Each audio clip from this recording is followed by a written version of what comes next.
"Sign it," Claire said, pressing the cream-colored envelope against my chest. I looked at the silver pen in her other hand. "You chose your CEO ceremony to end our marriage?" The smile she had worn for the cameras never moved. "I chose the first day of my real life." Gavin Pierce stepped beside her, close enough that his shoulder touched hers. "Security," he said. "Mr. Holt is disrupting the event." Two guards started toward me, but Margaret Sloan, the chairwoman of Crestline's board, rose from the front row. "Mrs. Holt," she said, "has anyone told you who controls tonight's deciding vote?" Claire gave a small laugh. Behind her, a 40-foot screen still displayed her photograph above the words, "Chief Executive Officer." "The vote is finished," she said. Margaret closed the folder in her lap. "No, the ceremony is finished, but the vote is not." Claire turned toward Gavin, whose smile had vanished. "Tell her." Gavin tightened his hand around the leather folder beneath his arm. "This is a private dispute. Then you should not have built a corporate appointment on it," Margaret said. Claire believed the title on the screen would become legally final at 4, unaware that one protected vote still stood between her and the office and awaited an instruction from the husband she had just ordered security to remove. She had forgotten that foundations remain after people stop naming who laid them. Before I take you back, subscribe and tell me whether you would have signed Claire's papers.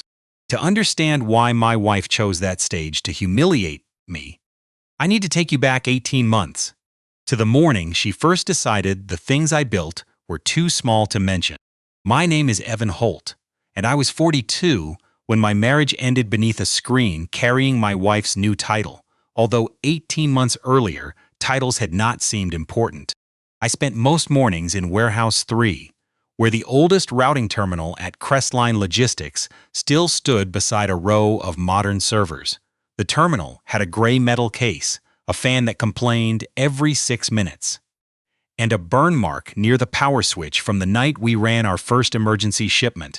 On the desk beside it lay a brass folding rule that had belonged to my father, a cabinet maker rather than an executive, who scratched 4 words into the brass when I was 12. Measure what matters.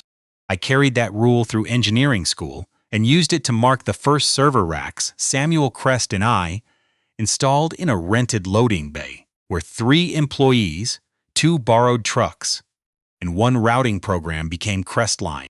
Samuel understood customers, I understood systems, and Claire, who joined us 4 years later, understood how to make a room believe our small company already belonged in it. She could explain a routing model to a governor without using the word algorithm and turn a warehouse tour into a news segment. In the beginning, I admired that gift because we built different parts of the same structure. After a private equity group tried to buy the company and divide its patents, Samuel and I placed 54% of Crestline's voting shares into the Crestline Continuity Trust. Fenwick Fiduciary Services appeared as the record holder on the capitalization table, while the private trust instrument named me as trust director. Samuel had insisted that the same protections appear in Article 11 of Crestline's charter and in the controlling shareholder agreement. The trust did not choose a chief executive itself. The board made that appointment, but it remained provisional until the protected voting bloc ratified it.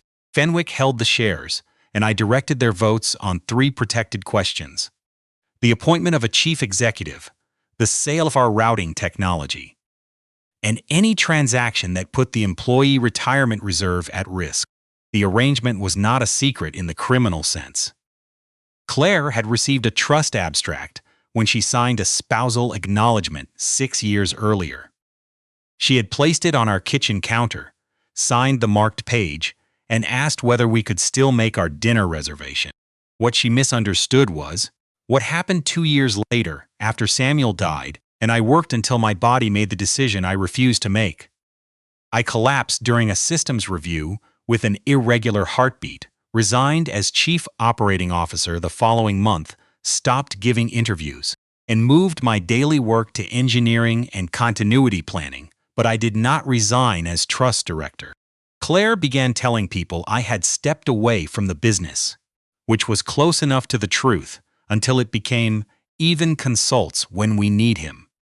By the time Gavin Pierce joined Crestline, she introduced me as a freelance systems advisor who enjoyed keeping busy.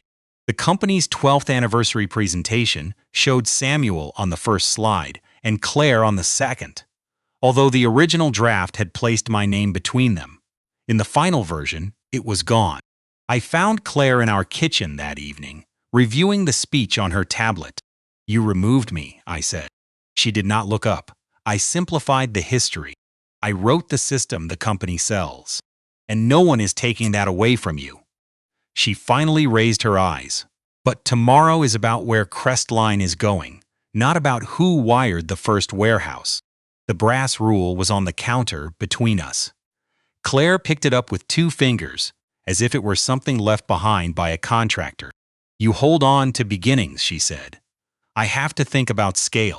She set it beside the fruit bowl and returned to her speech. That was the first time I understood. She no longer saw our history as a foundation. She saw it as clutter. Gavin arrived 3 weeks later with a navy suit, a silver watch, and a reputation for making companies transaction-ready. That phrase appeared in every interview about him. He had taken 2 regional firms through acquisitions and left both before the layoffs reached the trade press. Crestline's board hired him as chief financial officer because revenue had grown faster than our controls. Claire liked him immediately because he called her a visionary in rooms where she had once been called practical, sent cars instead of calendar invitations, and spoke about Crestline's future as though the company were a private club he had finally decided to admit her into. At his first executive dinner, Gavin placed me at the far end of the table beside the facilities director. "Even prefers the operational side," Claire explained. When Margaret Sloan asked why I was not sitting with the founders group. "Engineering," I corrected. Gavin smiled. "The people who build the engine rarely want to drive the car." It sounded respectful until the laughter came, but I did not argue. I asked the server for water and listened. That evening, Gavin introduced a proposal from Redwood Axis, a multinational logistics group. Redwood wanted an exclusive license to Crestline's routing engine in exchange for $72 million and a distribution partnership. The presentation called it a license, yet the draft term sheet gave Redwood the right to modify supplicants and eventually purchase the core patents for $1 additional, making it a sale wearing a temporary name. "The Continuity Trust has a protected consent right," I said. Gavin clicked to the next slide without turning. "Fenwick's proxy is being handled." "By whom?" "By people who still answer email." Claire touched my wrist beneath the table. It was not affection. It was an instruction. On the drive home, she stared through the passenger window. "You embarrassed me." I asked who was directing a controlling vote. "You challenged my CFO in front of the board. He proposed selling the asset the trust was created to protect." She turned then. "You are not the only person who cares about this company." That sentence stayed with me because I had never claimed I was. Over the next 4 months, Claire and Gavin appeared together everywhere. Industry panels, investor dinners, a charity auction where Claire wore a diamond bracelet I had never seen. She said the jeweler had loaned it for publicity. At the auction, she introduced me to a state senator as the engineer who helped us get started. Gavin lifted my brass rule from the breast pocket of my jacket. I carried it when I had to inspect a new warehouse.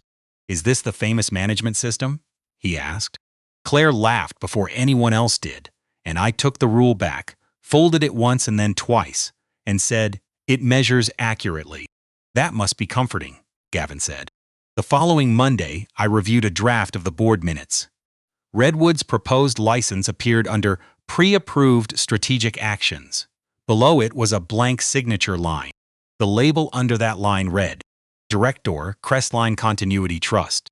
My title had disappeared from the company's anniversary presentation only to appear on a document I had never been asked to sign.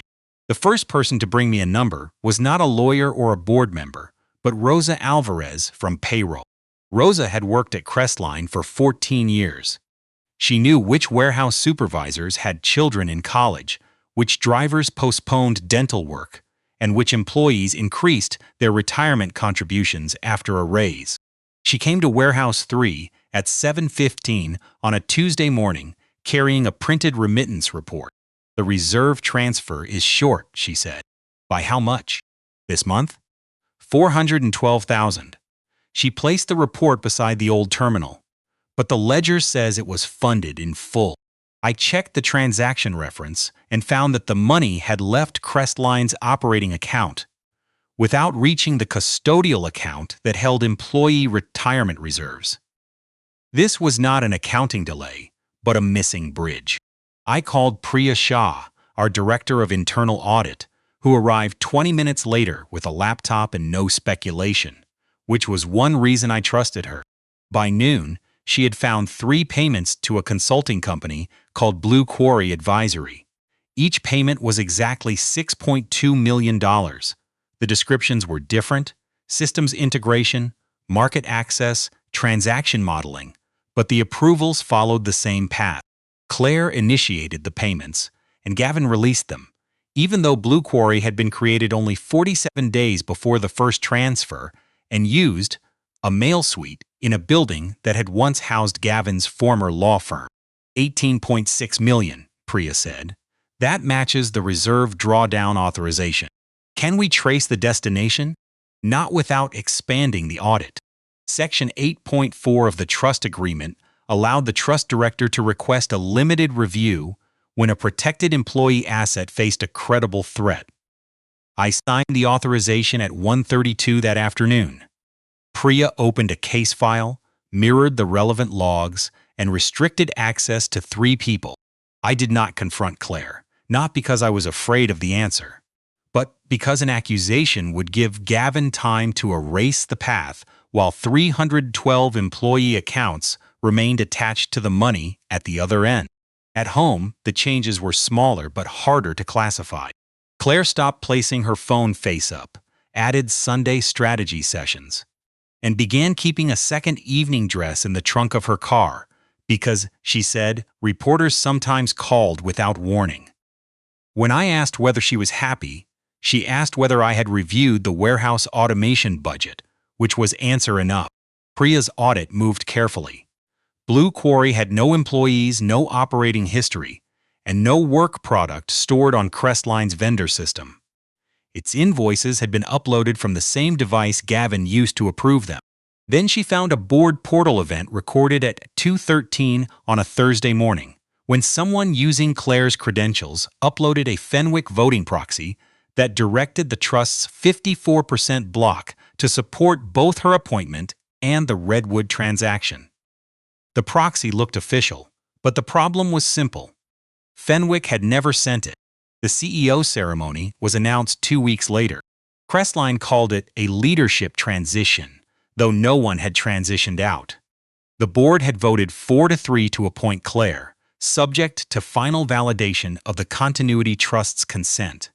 Gavin scheduled the public ceremony before that validation was complete. He was counting on momentum because a promotion announced to 800 employees, 6 reporters, and 3 major customers would be harder to reverse than a motion written in minutes. He wanted applause to do the work of authority, while Claire wanted the same stage to remove the last person who could challenge the story they were selling. I learned that on a Sunday night when the smoke detector above our kitchen began chirping. Claire had left both of her phones on the counter while she searched the garage for a battery. One screen lit as I moved them away from a glass of water. The message became visible without my opening anything. "Gavin, press note says 1 clean transition. Get the waiver before the vote. He signs or security walks him out." I read it once and put the phone down. There are moments when betrayal feels loud, but mine arrived beneath the refrigerator motor, rain against the window, and the sound of Claire dropping a screwdriver in the garage. Those ordinary sounds made the message worse. I had spent months separating suspicion from evidence, and now I knew my wife planned to leave me while Gavin used the cameras to turn a private waiver into public consent.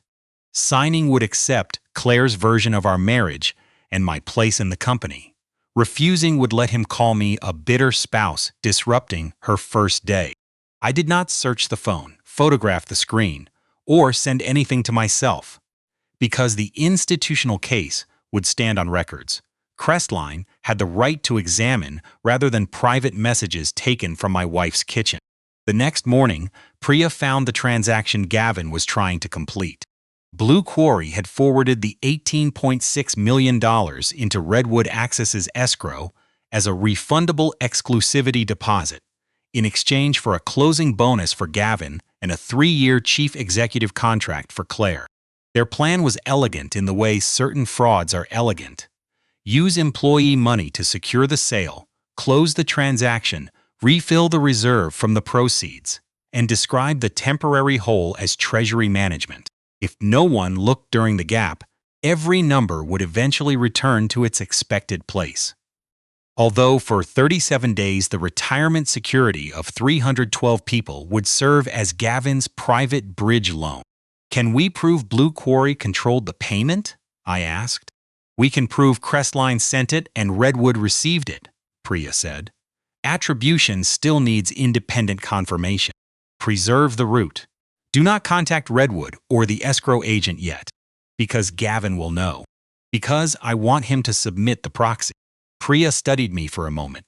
Once he uses it, this stops being preparation. Exactly. That was the line I had chosen, not because I wanted Claire to fail in public, but because a draft could be denied, an unexplained payment could be repaid, and a private lie could be blamed on confusion. A false voting instruction used to transfer protected property created a record no speech could soften. 3 days before the ceremony, Claire laid a garment bag across our bed and repeated the language Gavin had prepared for the press. Friday needs to look like one clean transition, she said. No old roles and no unresolved claims. Is that why you need me there? I need the board to see that my personal life cannot interfere with the company. Wear the gray suit, she said. The one from Samuel's memorial? It is the only one you own that does not make you look like you came from a server room. Where am I sitting? Back section, with spouses and department heads. I watched her fasten a pair of pearl earrings in the mirror. Not with the founders? Her hands paused for half a second. Please do not make Friday about you. She opened her handbag to place the earrings case inside. Beneath it was a cream-colored envelope and a silver fountain pen. She closed the bag before she saw me notice. On Thursday afternoon, I delivered 3 sealed notices, one to Margaret Sloan, one to Fenwick Fiduciary, and one to Crestline's outside counsel. Each stated that no valid trust instruction had been issued for Claire's appointment or the Redwood transaction. I kept the 4th copy, and on Friday morning, I put on the gray suit with my father's brass rule in the inside pocket. Crestline's headquarters had a glass atrium designed to make every event look larger than it was, with sunlight crossing the stage, employees lining the upper walkways, and a live camera feeding Claire's image to the screen behind her. I sat in row 14, behind a founders section that held one empty chair with Samuel Crest's name and none with mine. Claire spoke for 23 minutes. She thanked the board, our customers, the governor's economic council, and Gavin, whom she called the architect of Crestline's next era. Architect. I felt the brass rule against my jacket and almost smiled. Near the end, Claire changed the slide to a photograph of our first warehouse, where Samuel had stood on one side of the old terminal and I on the other. The displayed image had been cropped just past Samuel's shoulder. Crestline began as a good idea, Claire said. Today it becomes a serious company. After 9 seconds of applause, she asked me to come to the stage, telling the audience that a clean future required the courage to close unfinished business. People turned with the sympathetic smiles reserved for a spouse about to receive public thanks. I walked down the aisle and climbed the steps. Gavin waited near the podium. Claire took the cream envelope from beneath her notes. Evan and I have also reached a transition, she said. The room changed before she finished the sentence. Phones lifted. One of the reporters leaned toward the stage. Claire handed me the envelope. These are divorce papers. My attorney has included terms that recognize your limited consulting contribution, waive any unresolved claim against Crestline, and allow you to leave with dignity. She offered me the silver pen. You want me to sign this now? I asked. I want us both to stop pretending.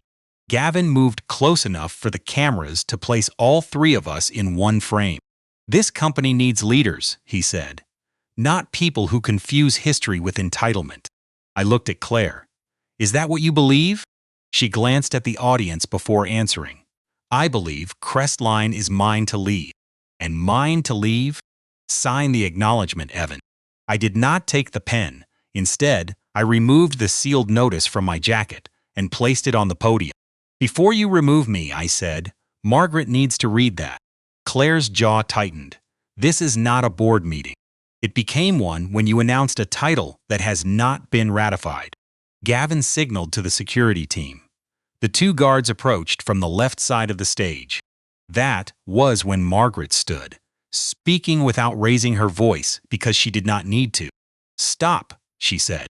The guards stopped while Margaret walked to the stage, opened my notice, and read the first page.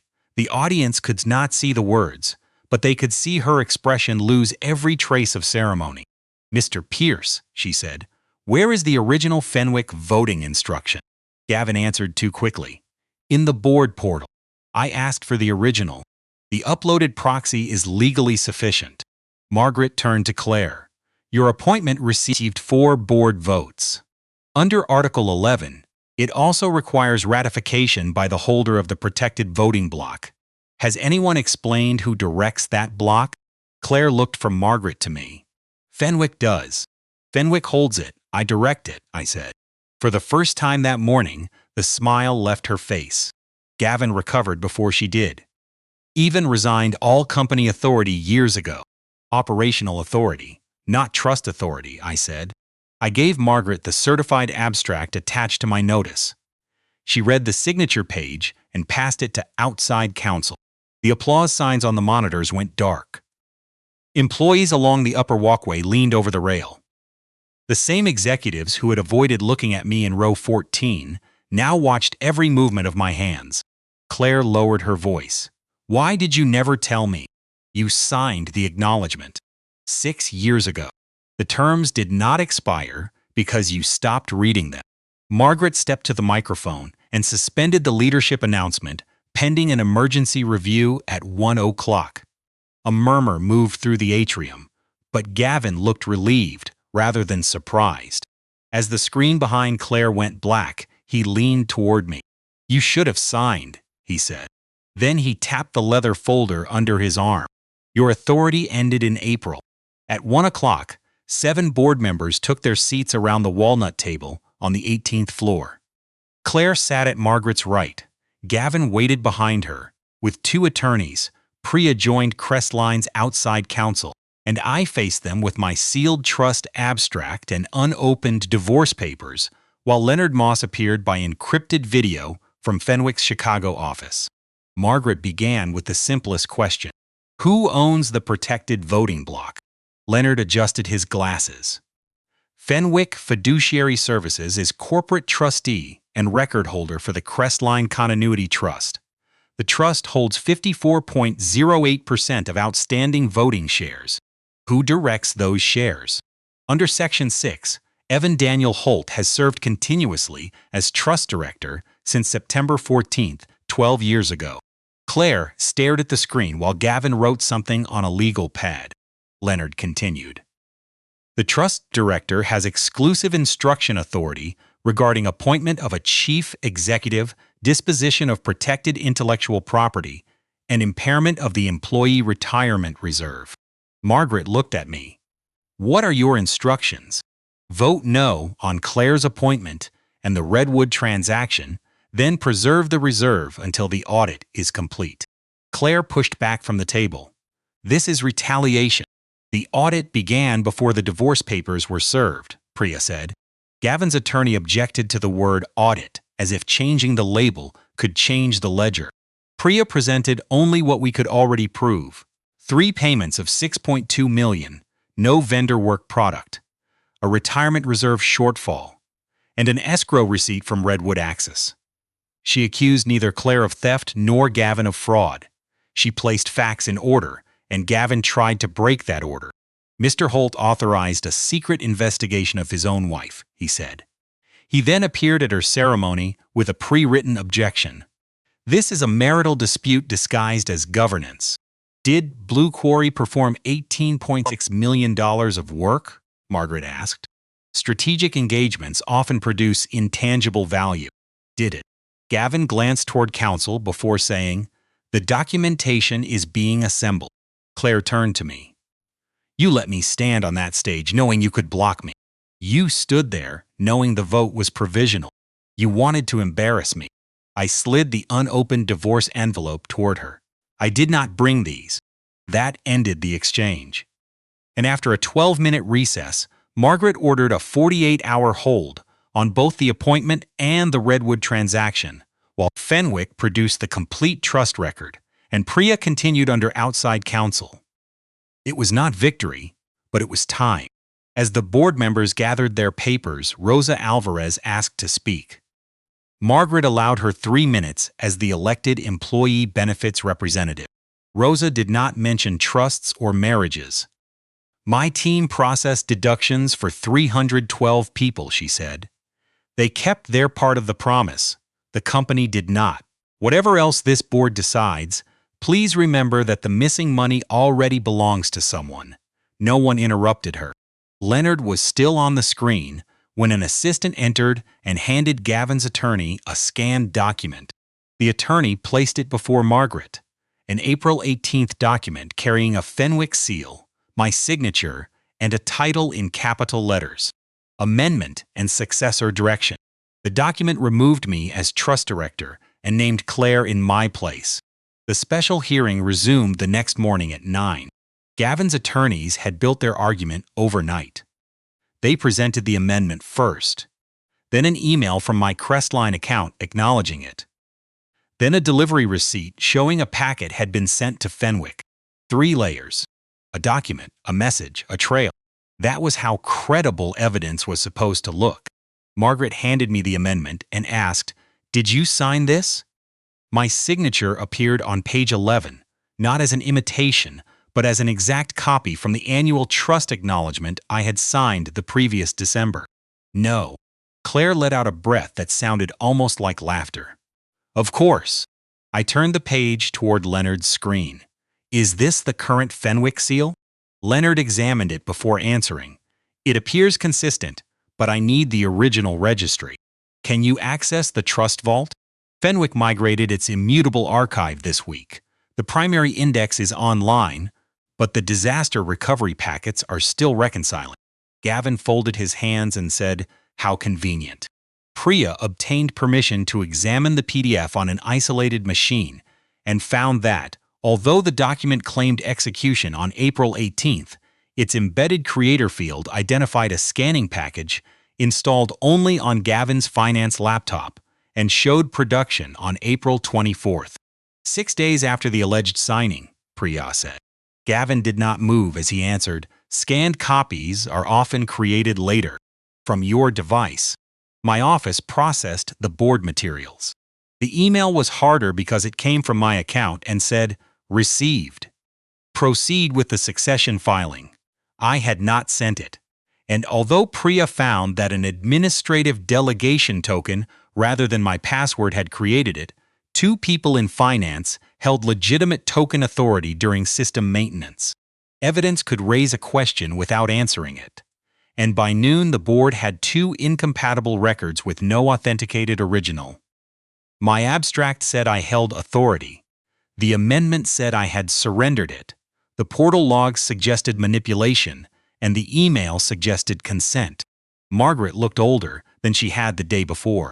"I cannot allow a disputed fiduciary to direct 54% of this company," she said. "I also cannot treat a disputed amendment as valid without verification." Gavin's attorney proposed an interim order. Freeze my voting instructions. Permit Claire to serve as acting chief executive for 72 hours. Prohibit the Redwood closing, but allow ordinary executive actions. Priya leaned toward me. Ordinary actions include personnel. Across the table, Gavin heard her and smiled. Margaret signed the interim order at 12:46. By 1 o'clock, my trust instructions were marked "Disputed, no action" in the board portal. 15 minutes later, my building credentials stopped opening secured floors. And at 1:22, Claire used her temporary authority to place Priya on administrative leave for conducting an audit outside the chain of command. Priya read the notice twice before closing her laptop and handing her access card to security. "They know the logs are preserved," she told me in the elevator. "They do not need to destroy them now. They only need to make the board doubt who created them." When the elevator reached the lobby, the same employees who had watched Claire serve me divorce papers stood behind the glass doors. Some looked away, while others watched the guard escort Priya and me outside. 24 hours earlier, I could direct the majority voting block, yet now I could not enter the floor where the vote would be counted. That was the point of the amendment. It did not have to survive a trial. It only had to survive until Redwood's exclusivity window expired on Monday morning. We moved our review to the conference room of my attorney's office. Crestline's outside counsel gave Priya supervised access to the preserved audit image because Margaret's order protected the investigation even while Claire controlled personnel. At 3:10, Priya enlarged the seal on the April amendment and pointed to the final 2 digits of its registration number, 17. A public fiduciary filing showed that Fenwick had retired Seal 17 on March 31st and used Seal 24 for every certified document beginning April 1st, while the amendment was dated April 18th. "That proves the seal is wrong," I said. "It proves the image is wrong. Gavin will say Fenwick used an old stamp. Then we need Fenwick to say it did not." At 4, Rosa arrived carrying a cardboard records box. Claire had ordered payroll to describe the reserve discrepancy as a timing issue, but Rosa refused to sign and retrieved the paper remittance batch she had prepared in the ordinary course of her work. The trace numbers printed along its right margin led not to the employee custodian, but to Blue Quarry's bank. "I kept paper because systems change," Rosa said. "Deductions do not. That gave us the route, but not the beneficial owner." At 5:02, outside counsel called to say that the retired seal created suspicion and Rosa's trace numbers established the route to Blue Quarry. But neither fact proved that I still held voting authority or that Gavin controlled the destination account. Without an authenticated Fenwick record, Margaret would not reopen the hearing. She needs an original, a registry entry, or an independent custodian, counsel said. Right now, the amendment is the only document in front of the board that claims to change the trust. Priya's supervised audit session expired at 5:30, and Claire denied the request to extend it. At 5:41, every employee received a message from the acting CEO. Today's governance disruption was caused by a former officer attempting to touse a private family dispute to interfere with Crestline's future. Operations remain under my lawful authority. My name was not in the message because it did not need to be. Reporters repeated the phrase "former officer." Within 20 minutes, Redwood's counsel confirmed that it intended to enforce the Monday deadline, and Gavin asked the board to make Claire's authority permanent if Fenwick failed to complete verification in time. Claire called and said, "Withdraw the objection. I will amend the divorce terms. The employee reserve is still missing. It will be replaced after closing, with the employee's own company sold to repay it." Her voice became colder. "By Monday, the trust will not matter." When the call ended, I had a paper trail showing harm and a seal showing doubt, but no authority the board was willing to recognize. Priya had no access, Claire had the title, and Gavin had the deadline. For the first time, the false record was winning. Leonard called at 6:37 to say, "We located the Omaha vault, but I cannot authenticate a packet yet." Opening a read-only vault session required 2 Fenwick security officers with separate hardware keys. One was in Omaha, while the other would not reach an approved terminal before 9. Leonard could see that an April packet existed, but not what it contained. "The Redwood deadline is Monday," I said. "I know. And if the packet is damaged—" Leonard paused. "Then the primary archive may not finish reconciling until Monday afternoon." That was 5 hours after Claire's temporary authority could become permanent. When the call ended, Priya went back to the audit image. But I could no longer pretend the next answer was merely another technical problem waiting to be solved. For 6 years, I had told myself that stepping away from the executive floor protected my health, my marriage, and the work itself. In practice, my silence had given Claire room to rewrite all three. I remembered waking in the hospital after my heart failed to keep its rhythm. Claire had slept upright in a plastic chair with her hand around mine, and when I apologized for frightening her, she told me that no company was worth becoming a widow. That woman had not been imaginary. Neither was the woman who had used employee money and handed me a waiver beneath a camera. Both memories belonged to the same marriage, making the envelope on the table feel heavier than any trust document. "If the vault fails, the board keeps her in place," I said. Priya closed the laptop and said, "Then we prove the money first. Without her access, you cannot finish the attribution." I lost an access card, Evan. I did not lose what we already preserved. Rosa had been listening from the far end of the table, while her phone filled with messages from employees, asking whether their retirement deductions were gone. "They do not need us to promise we will win," she said. "They need us to keep measuring." At 8:54, Leonard reported that the second security officer had reached a certified terminal. And at 9:16, both hardware keys finally opened the Omaha vault. Its immutable April packet contained no amendment. Instead, it held a monthly confirmation signed through my hardware token on April 30th, listing me as active trust director and recording that no succession event had occurred. Every valid amendment required a receipt, a notary entry, and a matching vault hash, yet Gavin's document had none of the three. Even his delivery receipt failed. The envelope registered under that number had contained only a 2-page request from his office for a current trust abstract. The vault did not prove the financial diversion, but it restored the authority needed to finish proving it. At 10:40 that night, Margaret scheduled a reconvened hearing for 8 Monday morning, with all 7 board seats present, Leonard appearing for Fenwick, Rosa representing the affected employees, and a state financial crimes investigator observing at outside counsel's request. The Redwood deadline would arrive 4 hours later. Before leaving, I unfolded my father's brass rule on the conference table, placing 12 inches of worn metal between the forged amendment and Rosa's remittance batch. My father had never trusted a measurement taken from one side, and neither did I. On Sunday, outside counsel used Redwood's fraud clause to obtain Blue Quarry's depositor certification signed throughout Gavin's holding company, while Priya tied the false email token to his laptop and Claire's proxy upload session. The boardroom doors closed at 8 precisely on Monday. Margaret sat at the center. Claire was recused. 5 independent directors completed the board. And I occupied a witness chair facing Leonard's screen. Behind us sat Priya, Rosa with her records box, and a state investigator who made clear that observation was not a finding of guilt. Leonard began with the certified register.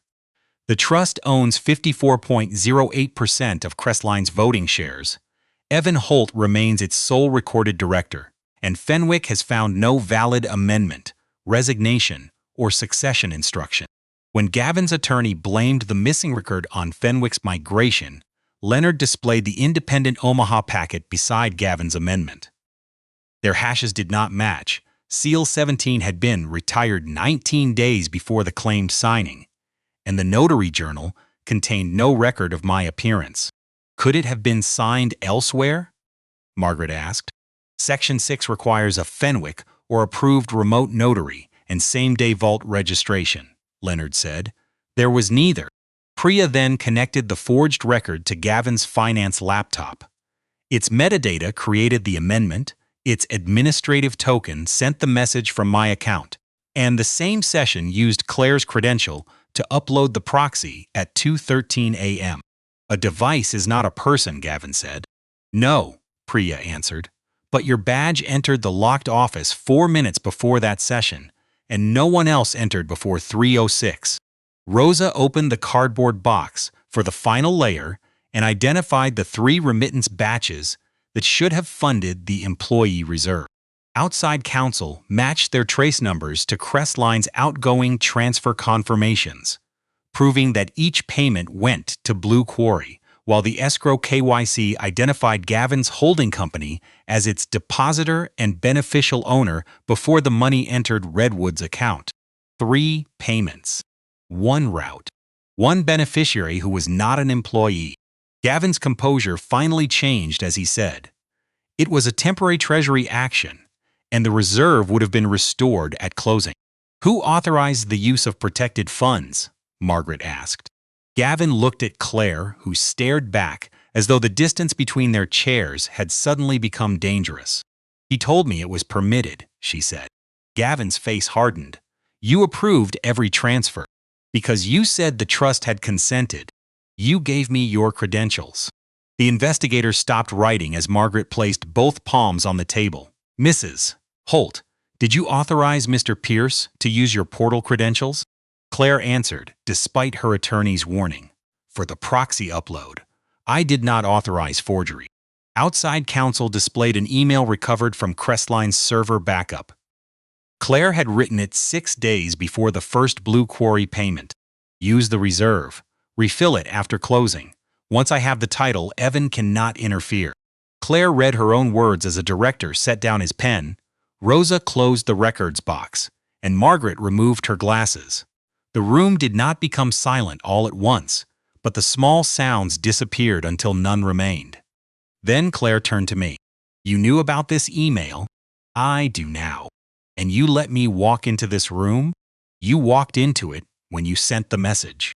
Margaret called a recess, and 29 minutes later, the directors returned. The independent board voted 6-0 that the proxy and April amendment were invalid. Claire's provisional appointment was rescinded. Her employment as chief commercial officer was terminated for cause. Gavin was removed as chief financial officer, and every transaction involving Blue Quarry or Redwood was suspended. The board referred the records to the state investigator and Crestline's insurers. No one was handcuffed, and no judge pronounced a sentence, because legitimate consequences begin when the right authority follows the right record, not when a room demands theater. Margaret turned to me. "Mr. Holt, Fenwick is prepared to accept a valid trust instruction." Every face shifted toward me, and I could have asked for Claire's chair, Gavin's office, his compensation, or a press conference explaining who had truly owned the vote. I asked for none of them. "First," I said, "direct the recovered escrow funds back to the employee reserve, with interest calculated from the date of each diversion. Second, no dividend, executive severance, or legal reimbursement is paid until all 312 employee accounts are made whole. Third, support the board's appointment of Luis Mendoza as interim chief executive and Priya Shah as chief integrity officer, both subject to independent review." Leonard recorded all 3 instructions, and the directors approved the appointments. Only then did I direct the trusts vote against the Redwood transaction and against Claire's appointment. The same people who had watched security approach me now watched Fenwick register my instructions. But the power was not in their attention. It was in what those instructions protected. Claire asked to speak with me after the hearing. So we met in the smaller conference room across the hall, where her CEO photograph had already disappeared from the company website, and the unopened divorce envelope lay between us. After several seconds, she said, "Gavin manipulated me." "He did." Relief crossed her face too quickly. "And you made choices he could not make for you," I continued. She looked toward the door. "If you tell the board I did not understand the transfers, they may change the termination language. You wrote that the reserve should be used, because he said it would be replaced. Rosa's employees did not agree to lend you their retirement money. Claire pressed her fingers against her forehead. I was trying to secure the company's future. You were trying to secure a title. She pushed the envelope toward me and said, "Then sign. Take whatever victory you came for." "I came to protect what you treated as yours," I said, opening the envelope for the first time. The settlement required me to waive every claim connected to Crestline, accept a fixed payment, and certify that Claire's career had never benefited from my work. I placed the silver pen beside the papers. "I will acknowledge service," I said. "I will not sign a false history." Her eyes filled, but sorrow was only what we felt when consequences reached us. Accountability was what we did after they arrived. I signed the receipt page and nothing more. Our 7-month divorce left Claire her lawful marital share, while the trust remained inside Samuel's structure. She and Gavin faced civil recovery actions and a state investigation. Within one business day, the $18.6 million returned to the employee reserve with interest, and Crestline paid for an independent review of every affected account. Rosa received the first confirmation at 9:17 on Tuesday morning and, as I expected, printed it. Priya accepted the role of Chief Integrity Officer only after her office was made accountable to the independent directors. Luis Mendoza, an 11-year operations veteran, became permanent CEO without a stage or a 40-foot photograph. 9 months after the hearing, an ice storm closed 3 interstate routes across the north. Crestline's system redirected insulin, blood products, and emergency generators through smaller depots before the first state alert reached television.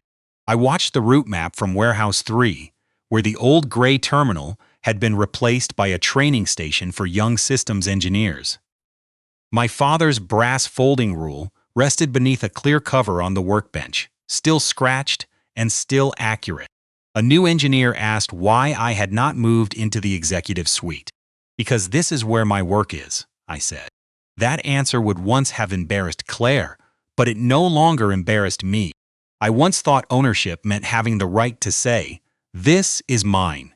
The trust taught me that it meant refusing to look away when something entrusted to everyone benefited only a few. Claire had wanted a title that changed how a room saw her, while Gavin wanted a transaction that changed what a number could buy him.